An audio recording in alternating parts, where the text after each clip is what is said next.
राजस्थान के किसी गांव में भगवान श्री कृष्ण के एक दयालु भक्त थे। नाम था राम सिंह। उनकी दवाइयों की दुकान थी। उनकी दुकान में भगवान श्री कृष्ण की एक छोटी सी तस्वीर एक कोने में लगी थी। वे जब दुकान खोलते, साफ सफाई के उपरांत हाथ धोकर नित्य भगवान की तस्वीर को साफ करते और बड़ी श्रद्धा से धूप इत्यादि दिखाते। उनका एक पुत्र भी था राकेश, जो अपनी पढ़ाई पूरी करके उनके ही साथ दुकान पर बैठा करता था। वो भी अपने पिता को ये सब करते हुए देखा करता और चूंकि वह नए जमाने का पढ़ा लिखा नव युवक था, लिहाजा अपने पिता को समझाता कि भगवान वगैरह कुछ नहीं होते, सब मन का वहम है। शास्त्र कहते हैं कि सूर्य अपने रथ पर ब्रह्मांड का चक्कर लगाता है, जबकि विज्ञान ने सिद्ध कर दिया कि पृथ्वी सूर्य का चक्कर लगाती है। इस तरह से रोज विज्ञान के नए नए उदाहरण देता ये बताने के लिए कि ईश्वर नहीं है। पिता उसको स्नेह भरी दृष्टि से देखते और मुस्कुरा कर रह जाते। वे इस विषय पर तर्क वितर्क नहीं करना चाहते थे। समय बीतता गया, पिता बूढ़े हो गए थे। शायद वे जान गए थे कि अब उनका अंत समय निकट ही आ गया है। अतः एक दिन अपने बेटे से कहा, बेटा तुम ईश्वर को मानो या मत मानो, मेरे लिए ये ही बहुत है कि तुम एक मेहनती, दयालु और सच्चे इंसान हो।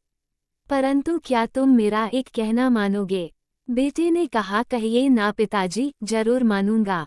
पिता ने कहा, बेटा मेरे जाने के बाद एक तो तुम दुकान में रोज भगवान की इस तस्वीर को साफ करना, और दूसरा यदि कभी किसी परेशानी में फंस जाओ तो हाथ जोड़कर श्री कृष्ण से अपनी समस्या कह देना। बस मेरा इतना कहना मान लेना। पुत्र ने स्वीकृति भर दी। कुछ ही दिनों के बाद पिता का देहांत हो गया। समय गुजरता रहा। दवाई की शीशी। एक दिन बहुत तेज बारिश पड़ रही थी। राकेश दुकान में दिन भर बैठा रहा और ग्राहकी भी कम हुई। ऊपर से बिजली भी बहुत परेशान कर रही थी। तभी अचानक एक लड़का भीगता हुआ तेजी से आया और बोला, भैया ये दवाई चाहिए, मेरी माँ बहुत बीमार है। डॉक्टर ने कहा, ये दवा तुरंत ही 4 चम्मच यदि पिला दी जाए तो ही माँ बच पाएगी। क्या ये दवाई आपके पास है? राकेश ने पर्चा देखकर तुरंत कहा, हाँ ये है। लड़का बहुत खुश हुआ और कुछ ही समय के लेन देन के उपरांत दवा लेकर चला गया। परंतु ये क्या, लड़के के जाने के थोड़ी ही देर बाद राकेश ने जैसे ही काउंटर पर निगाह मारी तो पसीने के मारे बुरा हाल था, क्योंकि अभी थोड़ी देर पहले ही एक ग्राहक चूहे मारने की दवाई की शीशी वापस करके गया था। लाइट न आने की वजह से राकेश ने शीशी काउंटर पर ही रखी रहने दी कि लाइट आने पर वापस सही जगह पर रख देगा। पर जो लड़का दवाई लेने आया था, वह अपनी शीशी की जगह चूहे मारने की दवाई ले गया, और लड़का पढ़ा लिखा भी नहीं था। हे भगवान! अनायास ही राकेश के मुंह से निकला, ये तो अनर्थ हो गया। तभी उसे अपने पिता की बात याद आई और वह तुरंत हाथ जोड़कर भगवान कृष्ण की तस्वीर के आगे दुखी मन से प्रार्थना करने लगा कि हे प्रभु, पिताजी हमेशा कहते थे कि आप है, यदि आप सचमुच है तो आज ये अनहोनी होने से बचा लो। एक माँ को उसके बेटे द्वारा जहर मत पीने दो, प्रभु मत पीने दो।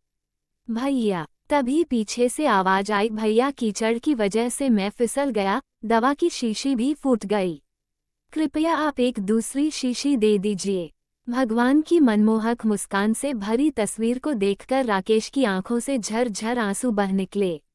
आज उसके भीतर एक विश्वास जाग गया था कि कोई है जो सृष्टि चला रहा है, जिसे कोई शिव कहता है तो कोई विष्णु, तो कोई ईश्वर, कोई सर्वव्यापी कहता है तो कोई परमात्मा। प्रेम और भक्ति से भरे हृदय से की गई प्रार्थना कभी अनसुनी नहीं जाती। राधे राधे। धन्यवाद।